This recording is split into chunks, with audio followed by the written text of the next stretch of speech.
Ed, I think I just made the analogy to the 1935 hurricane, which was the last Category 5 to hit the Keys, and I noticed that on your latest advisory, you brought the intensity up just a little bit because it wasn't much below a Category 5.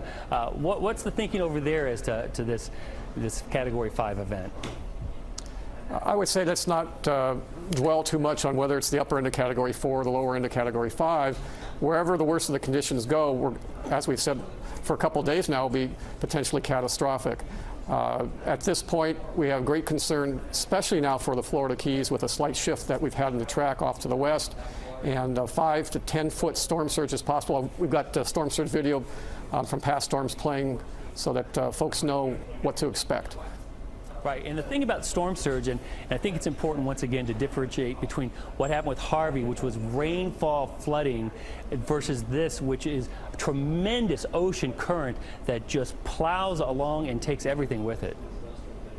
Yeah, there are actually two components to that. Of course, the wind is important for both of those. It pushes and builds up that storm surge to 5 to 10 feet, even 6 to 12 feet out on the western side of Florida. But in addition, it also builds waves, and there are forecasts of waves in the bay, Biscayne Bay, potentially reaching 40 feet or more. Now, that's not what's going to come ashore, but you have to consider very high waves on top of that 5 to 10 foot rise of the sea level. Okay, you said Biscayne Bay. You mean Florida Bay? No, actually Biscayne Bay. 40 feet, if we have 40-foot seas in Biscayne Bay? That at the entrance to that bay, yes, if we do get the strongest of the winds to come ashore here. Okay, so Biscayne Bay over here in South Florida, so 40-foot waves coming up to that people think of Stiltsville and places like that for the entrance of Biscayne Bay, yes?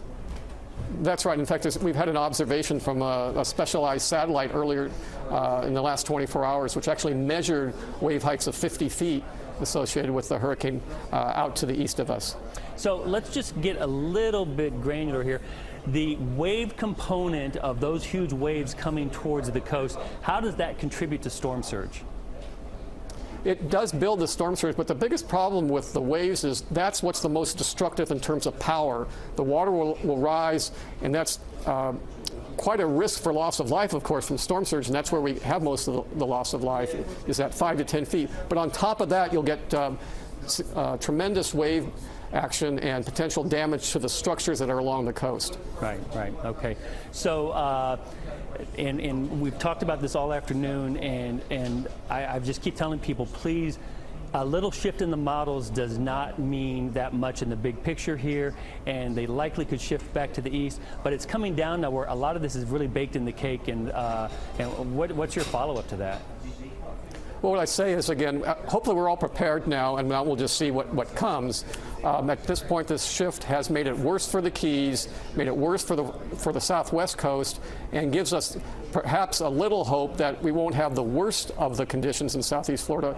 But as you said, a shift back to the east of only 10 or 15 miles will bring the eye wall right over the urban areas of southeast Florida. Right, and we're at least 36 hours from that, so that's still within the possibility of error there by a lot.